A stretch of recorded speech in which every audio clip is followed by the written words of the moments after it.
오늘의 밥 시간입니다. 4월 18일 월요일. 오늘의 밥은 요한복음 20장 19절로 31절 말씀입니다. 이날 곧 안식 후 첫날 저녁 때에 제자들이 유대인들을 두려워하여 모인 곳에 문들을 닫았더니 예수께서 오사 가운데 서서 이르시되 너희에게 평강이 있을지어다. 이 말씀을 하시고 손과 옆구리를 보이시니 제자들이 주를 보고 기뻐하더라. 예수께서 또 이르시되 너희에게 평강이 있을지어다. 아버지께서 나를 보내신 것 같이 나도 너희를 보내노라. 이 말씀을 하시고 그들을 향하사 숨을 내쉬며 이르시되 성령을 받으라. 너희가 누구의 죄든지 사하면 사하여질 것이요 누구의 죄든지 그대로 두면 그대로 있으리라 하시니라. 12 제자 중에 하나로서 디두모라 불리는 도마는 예수께서 오셨을 때에 함께 있지 아니한지라. 다른 제자들이 그에게 이르되 우리가 주를 보았노라. 하니 도마가 이르되 내가 그의 손에 못자국을 보며 내 손가락을 그 못자국에 넣으며 내 손을 그 옆구리에 넣어보지 않고는 믿지 아니하겠노라. 하니라.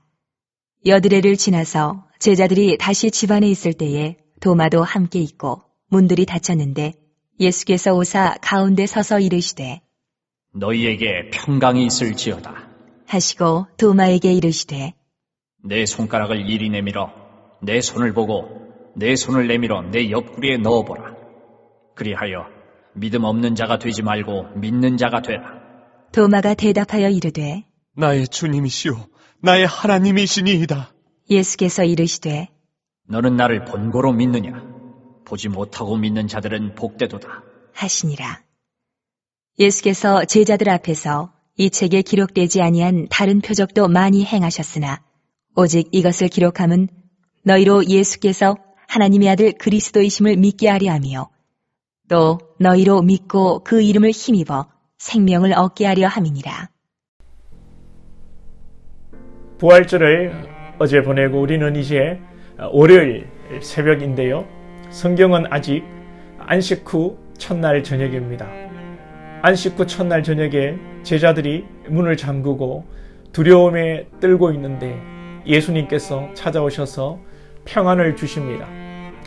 예수님이 부활하셨음에도 제자들은 불안에 떨고 유대인들을 두려워하고 있습니다. 아직도 이들이 예수님의 부활에 대해 확신하지 못하고 예수님의 시신이 없어진 것에 대해 당시 소문으로 떠돌던 예수님의 시신 도난 사건 정도로 이해하고 있습니다. 이 시신 도난 사건이 자신들에게 불똥이 튀지 않을까 하는 생각에 두려운 것이죠. 사랑하는 여러분들이요, 우리의 믿음이 말씀 위에 굳건하기를 소망합니다. 우리가 두려움에 떨고 어렴풋이 믿고 신앙생활을 어중간하게 하면 사탄의 먹잇감이 됩니다. 사탄은 아예 나태하고 믿음 없이 사는 자는 건들지 않습니다. 그냥 두어도 믿음이 나태하고 스스로 주저앉기 때문입니다. 또 확실한 믿음으로 사는 자도 사탄이 감당이 불감당입니다. 감당하지 못하기에 건들지 않습니다. 그런데 어중간하게 신앙생활하는 사람들을 공격하죠. 경계선상에 있는 성도들을 어떻게든 믿음이 자라지 못하도록 때로는 미혹하고 때로는 어렵게 만드는 것입니다. 그러니 우리가 믿음 없는 자 같은 성도가 아니라 굳건한 믿음 위에 서서 불같은 시험을 이기고 큰 믿음의 용사로 자라나야 하겠습니다. 이를 위해 방법은 성령 하나님께서 우리 가운데 충만하시고 우리가 성령님과 동행하는 것입니다. 그래서 오늘 예수님께서 제자들에게 성령을 받으라 라고 말씀하시는 것입니다. 우리에게 이미 성령이 내주하십니다. 그러므로 우리가 성령과 동행하기만 하고 성령 하나님을 붙들기만 하면 되는 것입니다. 성령 하나님께서 저와 여러분에게 평강 주시기를 축복합니다. 우리가 낙심하지 않을 것은 예수님께서 사람에 따라 안성맞춤으로 맞춤형 케어로 우리를 대하십니다. 우리 모두를 획일적으로 똑같이 대하시고 우리에게 똑같은 믿음의 수준을 요구하는 것이 아니라 사람의 형편에 따라 우리를 대하십니다. 좋은 믿음의 가문에서 태어난 성도에게는 또 그에 합당한 믿음을 요구하시고, 또 어렵고 우상 숭배의 집안에서 자란 성도에게는 가정 복음화의 미션을 주시기도 하고요. 열악한 상황에서 신앙하는 자들을 또한 하나님은 도우십니다. 어제 부활주일에 예수님께서 막달라 마리아에게는 예수님을 잡지 말라고 말씀하셨습니다. 예수님의 말씀을 이루시는 그 뜻이 계시고, 그 예수님의 말씀에는 영적 의미가 있는 것이죠. 그러나 오늘은 도마에게 예수님의 몸을 만져보라고 말씀하십니다. 사랑하는 제자 도마가 예수님을 믿지 못하기 때문에 믿음을 주시기 위해서 옆구리에 손을 넣어보라. 그리하여 믿음 없는 자가 되지 말고 믿는 자가 되라 권면해 주십니다. 그러나 믿음을 주시기 위해서 만져보라고 말씀하시지만 도마가 예수님을 만져보고 나의 주님이시여 나의 하나님이시니다 라고 신앙 고백을 하지만 예수님께서는 보고 믿는 것보다 보지 못하고 믿는 자들은 복되도다 라고 말씀하십니다.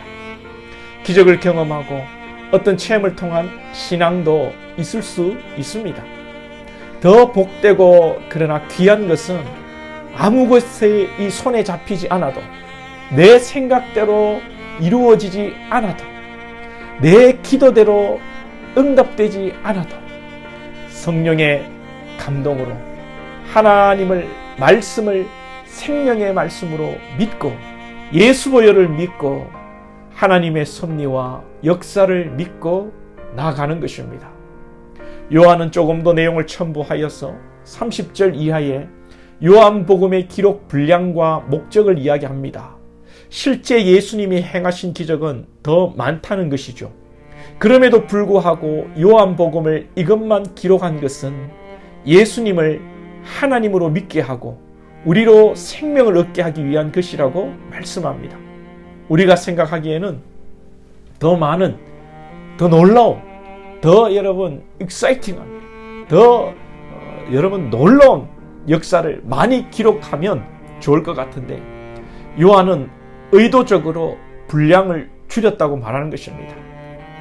눈에 보이는 것에 여러분 현혹되지 마시기 바랍니다.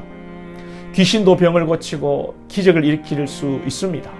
우리 기독교, 개혁주의, 복음주의는 오직 하나님의 말씀 안에 말씀대로 신앙하고 주의 재림을 기다리는 마라나타 신앙으로 우리 삶에 기적이 일어나든 일어나지 않든, 병자가 낫든 병자가 낫지 않든 하나님의 섭리를 믿고 주어진 현실의 삶 속에 열심히 말씀을 보고 찬송하고 열심히 기도하고 하루하루를 성실히 살아가는 것입니다. 병이 낫는다고 예수를 더 잘 믿고 환상을 보고 예언을 하고 점쟁이처럼 뭔가를 맞춘다고 신령한 줄로 착각하지 마시기 바랍니다. 이단들도 귀신들도 할 수 있는 일입니다. 이방 종교에도 여러분 방언이 있습니다. 물론 우리 기독교 안에 이런 일들이 성경에서는 신령한 일이라고 말합니다. 그러나 나타나는 현상이 다 신령한 일이 아닙니다. 여러분, 나타나는 현상에 매이지 마시고 오직 하나님의 말씀에 매이시고 오직 주의 사랑에 매여 하나님을 사랑하고 이웃을 사랑함으로 주의 말씀을 이루어 가시는 복된 권속들 되시기를 축복합니다. 기도드리겠습니다. 하나님 아버지, 부활절을 보내고 또 하루를 시작하며 나아갑니다. 우리 사랑하는 권속들에게 큰 굳건한 믿음을 더하여 주시고 예수 그리스도가 부활하시고 우리가 예수 그리스도의 부활의 첫 열매를 따라 장차 주님의 나라에 이르며 우리가 부활하는 이 사실이 가장 큰 기적과 능력인 줄 알게 하시고 우리의 상황을 따라 안성맞춤으로 인도하시는 우리 주님을 바라보며 주님의 손을 붙들고 오늘 하루도 믿음으로 살아가는 귀한 권속들 되게 하여 주시옵소서. 눈에 보이는 기적과 이적과 표적을 쫓아 살지 않게 해주시고 우리의 생명 대신 예수 그리스도를 바라보며 종말의 신앙으로 살아가는 우리의 신앙이 될 수 있도록 인도하여 주옵소서. 예수님의 이름으로 기도하옵나이다. 아멘.